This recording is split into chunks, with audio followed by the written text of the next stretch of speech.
भाई योगी से नाराज हैं अपर्णा यादव। बड़ी जिम्मेदारी न मिलने से हैं नाराज। शिवपाल से मुलाकात पर चर्चा हुई तेज। क्या करने वाली हैं घर वापसी।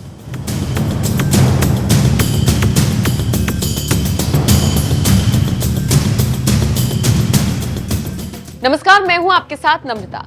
अपर्णा यादव भले ही अपने परिवार को दरकिनार कर अपने राजनीतिक दल को साइडलाइन कर बीजेपी में आ चुकी हो, लेकिन उन्हें इसका फायदा होता हुआ नजर नहीं आ रहा। साल 2022 यूपी विधानसभा चुनावों से ठीक पहले अपर्णा ने राष्ट्रवाद का राग अलापते हुए भारतीय जनता पार्टी का दामन थाम लिया था।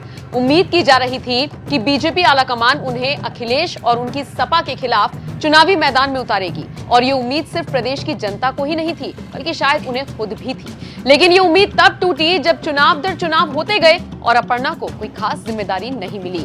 बड़ा पद तो छोड़िए, चुनाव लड़कर खुद को साबित करने तक का मौका उनको नहीं दिया गया। हार जीत तो बात की बात थी। आप अगर अपर्णा के सोशल मीडिया अकाउंट पर जाएंगे तो या तो वो आपको किसी बड़े नेता को जन्मदिन की बधाई देती हुई नजर आएंगी, या फिर किसी कार्यक्रम का फीता काटकर उद्घाटन करती हुई दिखाई देंगी।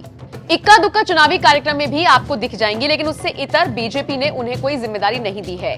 ऐसे में अब सोशल मीडिया यूजर्स ने कहना शुरू कर दिया है कि उन्हें बीजेपी छोड़कर घर वापसी कर लेनी चाहिए। ये सब बातें चल ही रही थी कि इसी बीच अपर्णा ने हाल ही में चाचा शिवपाल से मुलाकात की। इतना ही नहीं, उनका आशीर्वाद भी लिया। वैसे तो पारिवारिक तौर पर ऐसी मुलाकात होना आम बात है, लेकिन राजनीति में इसके मायने बिल्कुल बदल जाते हैं। शायद इसीलिए इस मुलाकात की तस्वीरें वायरल होते ही बातें शुरू हो गईं कि क्या अपर्णा की घर वापसी के लिए बिसात बिछाई जा रही है। दबी जुबानों में कुछ ने तो ये तक कहना शुरू कर दिया कि अब अपर्णा के भाई सीएम योगी से भी उनकी सारी उम्मीदें टूट गई हैं और वो उनसे भी नाराज चल रही हैं।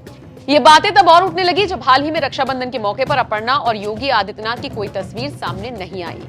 अपर्णा अक्सर खुद को सीएम योगी की बहन बताती हैं, क्योंकि दोनों उत्तराखंड से भी आते हैं, लेकिन इस बार शायद व्यस्त शेड्यूल के कारण दोनों की मुलाकात नहीं हो पाई और इसीलिए रक्षाबंधन के त्योहार पर अपर्णा की तरफ से कोई फोटो शेयर नहीं की गई जिसमें वो योगी के साथ हो, जैसे वो पहले करती रही हैं। माना जा रहा है कि अपर्णा का मजबूत जनाधार न होने की वजह से बीजेपी उन पर कोई भी बड़ा दाव लगाने से बच रही है, लेकिन जो थोड़े बहुत समर्थक अपर्णा के हैं वो उनके साथ इसे बीजेपी का धोखा मान रहे हैं। हालांकि सीएम योगी से अपर्णा की नाराजगी को लेकर लोग भले ही बात कर रहे हों, लेकिन इसमें कोई सच्चाई कहीं से कहीं तक नजर नहीं आती। अपर्णा सीएम योगी का बहुत सम्मान करती हैं और ऐसे में इस तरह की खबरें आना शायद पूरी तरह से गलत है। खैर, फिलहाल देखना होगा परिवार के सदस्यों से मुलाकात कर रही अपर्णा फिर से अपना पाला बदलेंगी या फिर ये एक शिष्टाचार मुलाकात ही थी जिस तरह की बातें चल रही हैं। फिलहाल आप इस खबर पर क्या राय रखते हैं, कमेंट करके हमें जरूर बताएं। साथ ही साथ ये भी बताइएगा कि जितना वक्त अपर्णा को बीजेपी में आए हुए हो गया है, क्या उनको बीजेपी की तरफ से अब कोई ना कोई बड़ा पद, कोई बड़ी जिम्मेदारी दे देनी चाहिए?